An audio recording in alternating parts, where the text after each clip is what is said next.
Okay students, आज हम लोग कंपाउंड सेंटेंस की जो एक्सरसाइज नंबर 13 है इसको सॉल्व करेंगे, यानी कॉम्बिनेशन ऑफ टू और two more sentence into one compound sentence.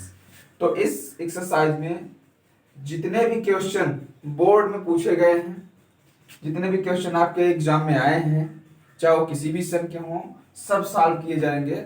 आप लोग जो है ध्यान से देखिएगा और साथ साथ ये भी ध्यान दीजिएगा कि यह एक्सरसाइज जो 13 है यह कंपाउंड सेंटेंस से रिलेटेड है। किससे रिलेटेड है? कंपाउंड सेंटेंस से।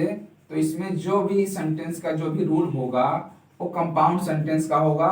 अब वो चाहे कोऑर्डिनेट का हो, कोऑर्डिनेट कंजक्शन का हो, चाहे रिलेटिव प्रोनाउन या रिलेटिव एडवर्ब का हो। तो हमें केवल उसी नियम को ध्यान देना है, बाकी किसी और नियम को ध्यान नहीं देना है। यानी कॉम्बिनेटिव कंजक्शन हो, अल्टरनेटिव हो, इलेटिव हो या एडवर्सेटिव कंजक्शन हो, कौन सा वाक्य कैसा जो है अर्थ दे रहा है, हमें यही विशेष ध्यान देना होता है।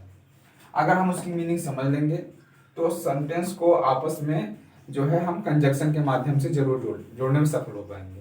लेकिन इसके पहले होगा क्या कि हमें उस वाक्य की मीनिंग समझनी होगी। और साथ साथ ये भी ध्यान दीजिएगा कि एक्सरसाइज नंबर 13 में जो पूछे गए हैं, आपके पेपर में जो भी क्वेश्चन आए हैं वो सभी प्रश्न सॉल्व किए जाएंगे।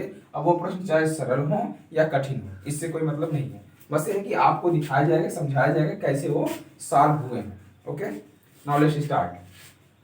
फर्स्ट सेंटेंस आप बोल, जितने भी सेंटेंस जो है आपके बोर्ड की परीक्षा में आए हैं वो सभी सेंटेंस बोलिएगा, ठीक है? Yes sir. और ये भी बता दीजिएगा कि किस सन में कौन सा प्रश्न आया है। Question number 1। I am going to Delhi. I am going to Delhi. I will stay there I will stay there for a week. for a week। देखिए, अभी ये आपने पिछले वीडियो में पढ़ा होगा कि मैं कलकत्ता गया था, एग्जाम्पल था। Yes. तो I am going to Delhi, I will stay there for a week. मैं दिल्ली जा रहा हूँ, मैं वहां एक हफ्ते रुकूंगा। तो जा रहा हूं और वहां एक हफ्ते रुकूंगा, एक के बाद दूसरा एक्शन हो रहा है। पहले ये होगा फिर दूसरा हो रहा है। दोनों वाक्यों को आपस में जोड़ने के लिए क्या है, और सब्जेक्ट भी एक है, तो कम्युनिटी कंजक्शन का प्रयोग करते हैं कि I am going to Delhi and I will stay there. stay there for a week। एक तो हुआ। दूसरा सेंटेंस जो इसका बन जाएगा आपका रिलेटिव क्लॉज से बनेगा, सॉरी रिलेटिव प्रोनाउन या एडवर्ब्स बनेगा। क्या हो जाएगा? I am going to Delhi where I will stay। जब वेयर आ गया तो देर का प्रयोग नहीं होगा। I will stay for a week। और कोई क्वेश्चन? एक क्वेश्चन पूछा गया था 2005। ये 2005 में पूछा गया वाक्य। सेंटेंस अगला बोलिए। सेकंड, हाँ, मेक हेस्ट, मेक हास्ट बेटा, make haste, you will be late. You will be late. ये आपको जब एक्सरसाइज जब रूल समझाए जा रहे थे तब एक एग्जांपल दिया गया था, यू विल बी लेट। जल्द करिए लेट हो जाएगी, जल्दी करिए अन्यथा लेट हो जाए। अदरवाइज। आइदर ये ऑप्शन है, यानी ये आपका क्या है? अल्टरनेट है, विकल्प है। जल्दी करिए नहीं दूसरा ऑप्शन तैयार है, या तो जल्दी करिए या तो लेट करिए। जल्दी करिए नहीं तो क्या हो जाएगा? आइदर, एक मिनट, मेक हास्ट, यहाँ पे आप मेक हास्ट और यू विल बी लेट। जल्दी करिए अथवा आपको देर हो जाएगी, ठीक है, या आप देरी कर देंगे। अदरवाइज का भी प्रयोग कर सकते हैं, अन्यथा यहाँ पे क्या हो जाएगा? अदरवाइज कि जल्दी करिए, अदरवाइज आपको देर हो जाएगी। और कोई सेंटेंस? एक क्वेश्चन पूछा गया था 2005। 2005। और कोई sentence? Third third, hate begets hate hate begets hate, love begets late love love begets love, प्रेम से घृणा होती है, प्रेम से प्रेम। प्रेम होता है। ठीक है, तो ध्यान दीजिएगा कि यहाँ पे घृणा से घृणा होती है जबकि प्रेम से प्रेम होता है, तो क्या हो जाएगा? हाँ, वाइल्ड का प्रयोग, हेट बिगेट्स हेट, अपोजिट है, विरोधाभास है, कहने मतलब एडवर्सेटिव कंजंक्शन का प्रयोग हो रहा है। वाइल लव बिगेट्स लव, किस समय पूछा गया था? 2005। 2005। और कोई सेंटेंस? फोर्थ हाँ, sentence number 4, professor Gupta was late professor Gupta was late, he missed the train he missed the train। Professor Gupta देर से थे, उन्होंने ट्रेन छोड़ दी, देर से थे इसीलिए ट्रेन छोड़ दी। ठीक है, इसका क्या हो रहा है? आपका एलेटिव परिणाम क्या हुआ? देर होने का परिणाम क्या हुआ? ट्रेन छूट गई, या ट्रेन छूट गई क्योंकि मिस्टर गुप्ता देर से थे। तो यहां पे क्या होगा? Professor Gupta was late so he missed the train। ये किस समय पूछा गया था? 2006। 2006। ओके, और कोई सेंटेंस? फिफ्थ हाँ, he was in the wrong he was in the wrong, he was punished wrong, he was punished punished, वह गलत था इसीलिए उसको दंडित किया गया, या वह दंडित किया गया क्योंकि वह गलत था। तो चाहे आप फॉर का प्रयोग करेंगे, तो लास्ट वाला सेंटेंस पहले आ जाएगा, और अगर आप सो का प्रयोग करेंगे तो केवल दोनों को जोड़ने के लिए सो का प्रयोग हो जाएगा। क्या हो जाएगा इसका? he was in the wrong so he was punished, एक तो ये हुआ, और दूसरा क्या हुआ? ही वाज punished हाँ for he was in the wrong he was in the wrong। Clear हुआ? किस साल में आते हैं? 2007। ये 2007 में पूछा गया था। ओके, आप लोग इसको नोट करिए। ओके, अगला सेंटेंस। 6 हाँ बोलिए। It was a stormy night it was a stormy night, तूफानी रात। ये क्वेश्चन नंबर 6 है। हाँ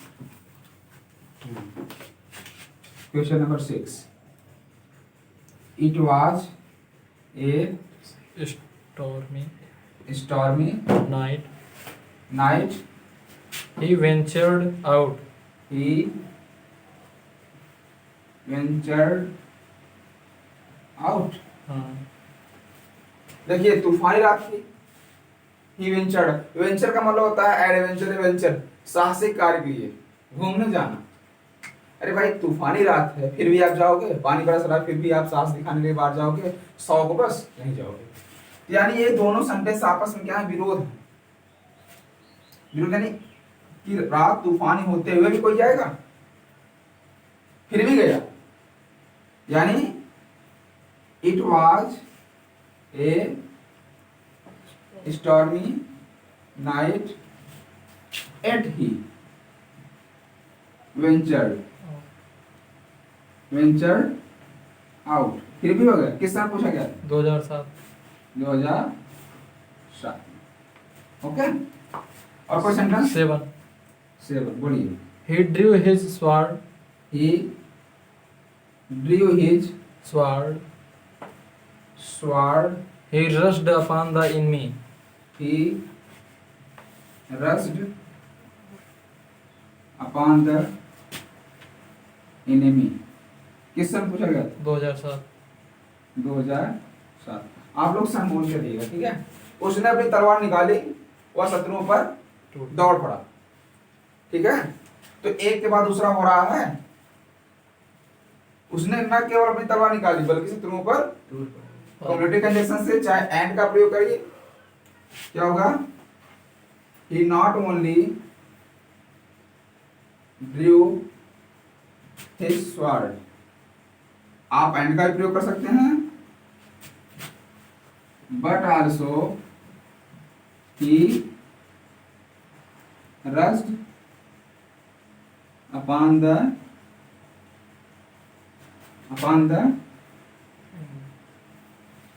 enemy। और कोई सेंटेंस? 8. हाँ बोलिए। Good boys work.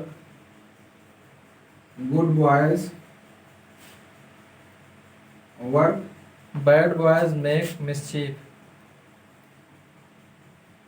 देखो इसमें कुछ नहीं करना है, इसको मैं से बता दे रहे हैं, अभी इसका बताया गया है कि good boys work, bad boys make mischief. अच्छे बच्चे कार्य करते हैं, बुरे बड़े लड़के गलती करते हैं, यानी दोनों का विरोध है कि good boys work while bad boys mischief, यानी अच्छे लड़के कार्य करते हैं जबकि बुरे लड़के गलती करते हैं। अगला बोलिए। The speaker was very sentence number 9. हाँ, the speaker was Very nervous. The speaker was very nervous। He, He comma, हाँ, therefore, comma, therefore could not speak. could not Speak. यहाँ पे देखिए पहले से ऑलरेडी दिए गया, क्या है? पहले से दिया गया therefore। वह परेशान था इसलिए वह नहीं बोल सका, तो सही है, इसमें therefore का प्रयोग हुआ ही है। तो the speaker was very nervous, therefore he could not speak। The speaker was very nervous, therefore he could not speak। और कोई सेंटेंस? एक क्वेश्चन पूछा गया था 2007. 2007। 10. हाँ, 10। He is the son of He is the son of mathematician. math Mathematician. mathematician। CIN. अच्छा, mathematician CIN। TICIN.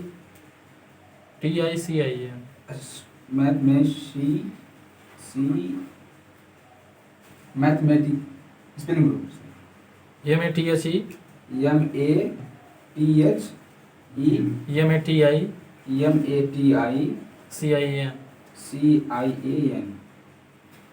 He is very sharp-minded boy.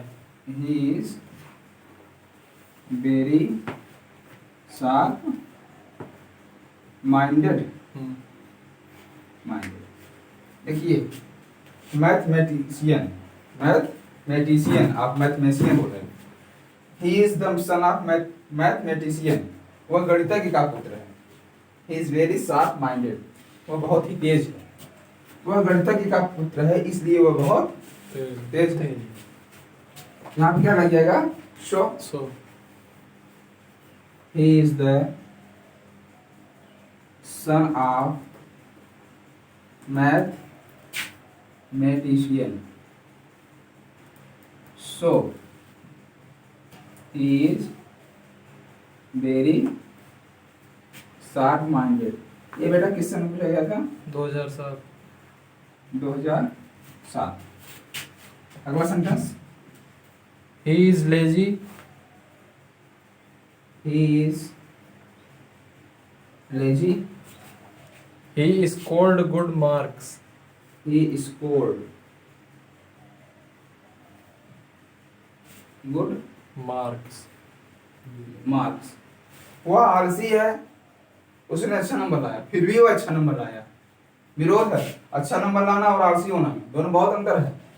तो एक दूसरे से श्योर नहीं हो पा रहे हैं, फिर भी क्या हो जाएगा, It. He is lazy yet he Scored scored good marks. Good marks. किस सन पूछा गया था, 2008. 2008 में। ओके, नोट करिए। Okay, next sentence, 12. सेंटेंस क्या है, The girls played volleyball. 1 minute. हाँ, द गर्ल्स प्लेड वॉलीबॉल। हाँ, The boys did not play. The boys, Did not play. अरे देखो, द गर्ल्स प्लेड वॉलीबॉल जो है, और क्या है, the boys did not play, लड़कियां वॉलीबॉल खेली, लड़के नहीं खेले।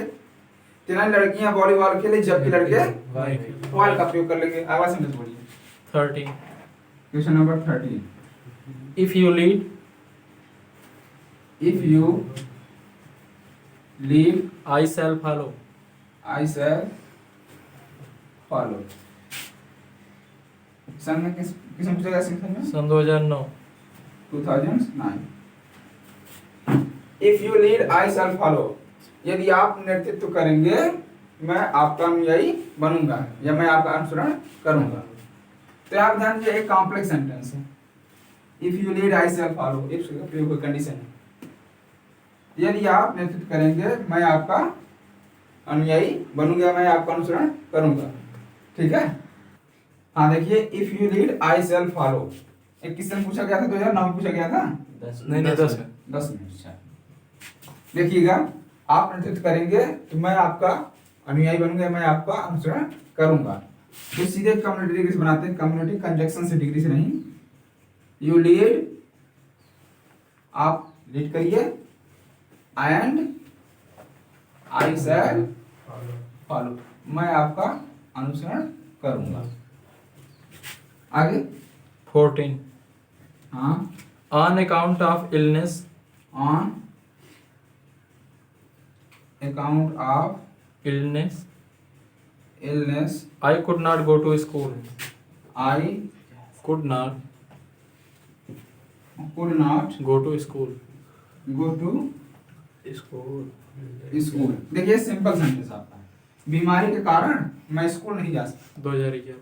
2011 में पूछा गया, 2011 में बीमारी के कारण मैं स्कूल नहीं जा सका। बीमार कौन है, मैं।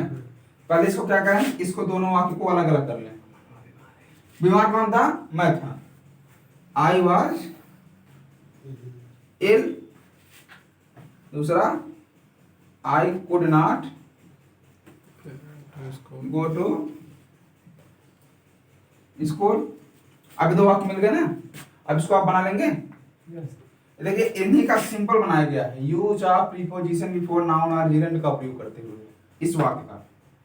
तो पहले अगर इस वाक्य प्रकार के वाक्य आ जाएं तो आप उन सभी वाक्यों को अलग कर लें कि ये किन वाक्यों से मिलकर किस तरह से बना है।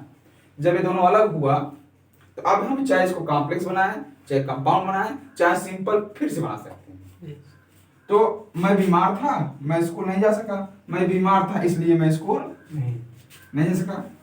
आई was ill, so I could not go to school. और कोई sentence 15 Come with me. Come with me, हाँ, Stay at home. Stay at home. 2011. मेरे साथ आइए, हाँ किस समय, 2011. ये भी 2011 पूछा गया है। मेरे साथ आइए, घर रहिए। दो ऑप्शन है, मेरे साथ आइए एक ऑप्शन है, या तो घर रहिए, या तो मेरे साथ आइए, या तो विकल्प है अल्टरनेट क्या हो जाएगा, और दोनों पॉजिटिव है।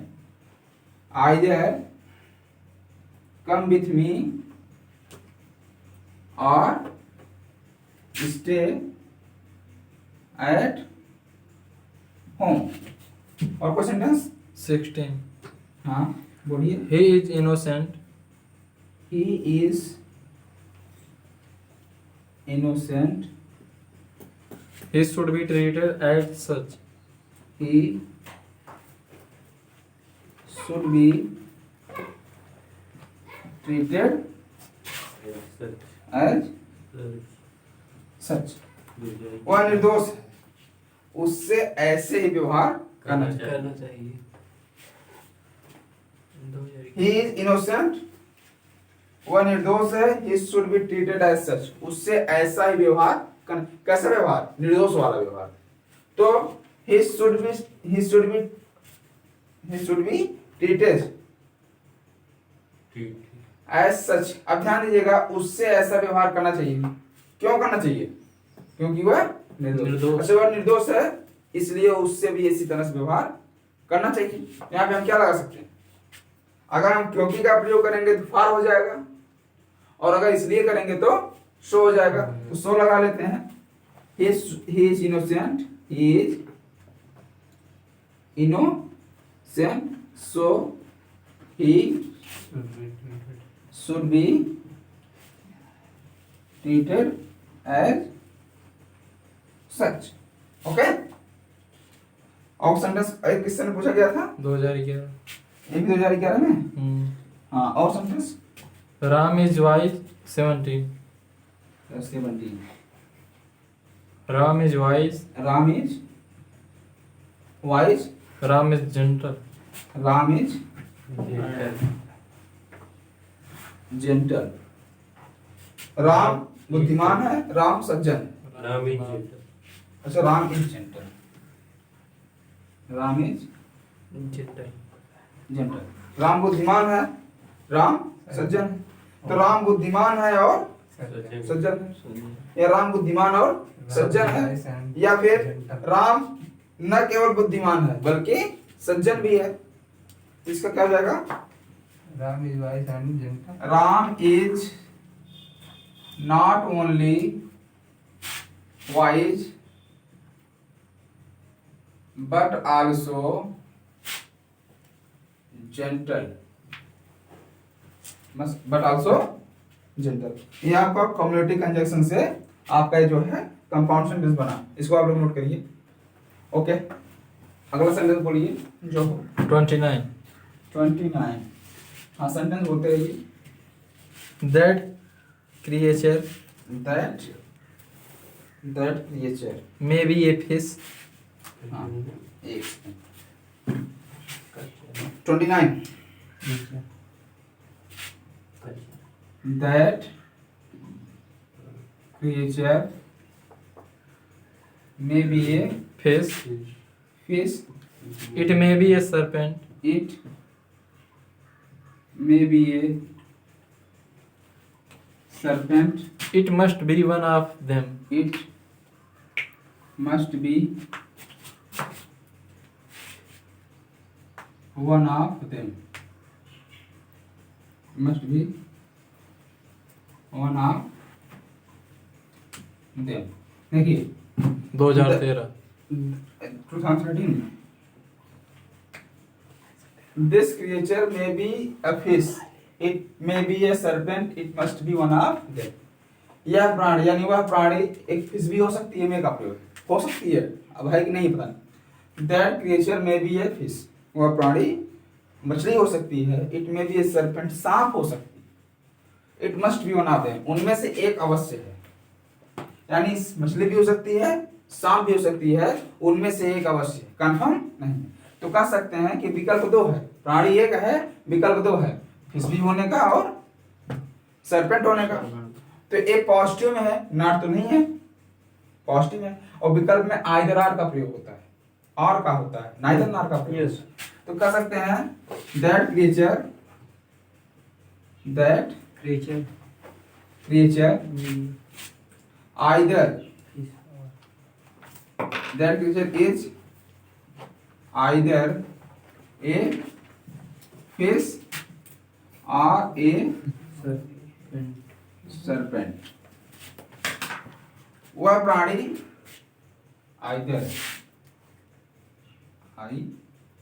ये लिख दिया था either that creature is either a fish or a serpent. वह प्राणी या तो मछली है या तो सांप. ओके और कोई सेंटेंस 32. 32. हाँ He saw the boy in the street. he saw the boy in the street. He stopped to talk to him. He stopped to talk to him. He gave him a book. He gave him a book. अच्छा. He saw the boy in the street. He stopped to talk to him. He gave him a book. उसने the boy यानी कोई boy है जो confirm है उससे मिलता है. उसने उस लड़के को गली में देखा. He stopped to talk to him. उससे बात करने के लिए रुका. वह उससे बात करने के लिए रुका. He gave him book. उसने उसे एक किताब दी. यानी वह क्यों रुका? लड़के को देखा गली में. पहले तो रुकने का कारण क्या था? देखा और देखा तो उसका परिणाम क्या हुआ? वह रुका. तो क्या हो जाएगा? He saw the boy in the street, so he stopped to talk to him. ये क्लियर हुआ? He saw the boy in the street, so he stopped to talk to him. इसलिए उससे बात करने के लिए वह रुका और रुकने के बाद अगला प्रोसेस क्या हुआ? और उसने उसे एक किताब दी. ठीक है. And he gave him a book. And gave him a book. And gave him book और उसे एक किताब. अगला बोलिए. 33. ये किस सन पूछा गया था? सरपेंट वाला. ये 1993. बॉय वाला 1993. 1993.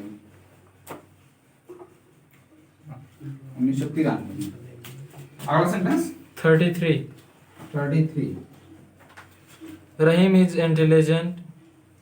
Rahim is an Is. हाँ And नहीं. is Intelligent. intelligent.